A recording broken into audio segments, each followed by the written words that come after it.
మిమ్మల్ని ప్రేమించిన వారినే మీరు ప్రేమిస్తే లోకస్తులకు మీకు ఏమీ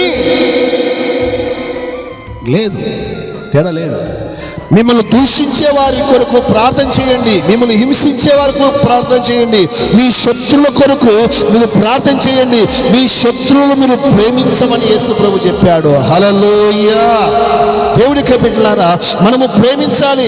అవతల వ్యక్తి ప్రేమించినా ప్రేమించకపోయినా, ఇష్టపడినా ఇష్టపడకపోయినా, భర్త కావచ్చు, భార్య కావచ్చు, పిల్లలు కావచ్చు, బంధువులు కావచ్చు, చుట్టాలు కావచ్చు, స్నేహితులు కావచ్చు, ఇరుగు పొరుగు వారు కావచ్చు, ఒక విశ్వాసి కావచ్చు, అవిశ్వాసి కావచ్చు, అన్యజనుడు కావచ్చు, నామకర్త క్రైస్తవుడు కావచ్చు, ఇంట్లో వాడు కావచ్చు, బయట వాడు కావచ్చు, సంఘంలో కావచ్చు, సంఘం బయట ఉన్నవాడు కావచ్చు, అతడు మనం ప్రేమించినా ఆయన మనము ప్రేమించకపోయినా మనము మాత్రము ప్రేమించాలి.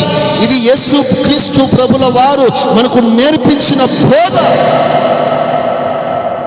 దూషించాడు కదా అని ప్రతిగా మనం దూషించకూడదు, శపించాడు కదా అని ప్రతిగా మనము శపించకూడదు, తిట్టాడు కదా అని మనము తిరిగి తిట్టకూడదు, గౌరవించలేదు కదా అని మనము తిరిగి అగౌరవంగా ప్రవర్తించకూడదు.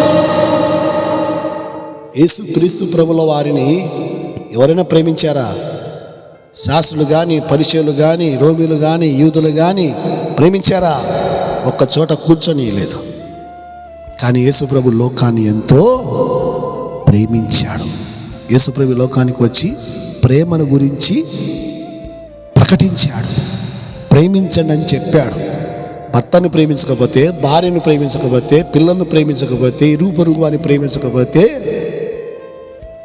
ఏం లాభం లేదు. అందుకే బైబిల్ చెప్తూ ఉంది, ప్రేమించేవారు ఖచ్చితంగా వర్ధిల్లుతారు. హల్లెలూయా. ఖచ్చితంగా వర్ధిల్లుతారు.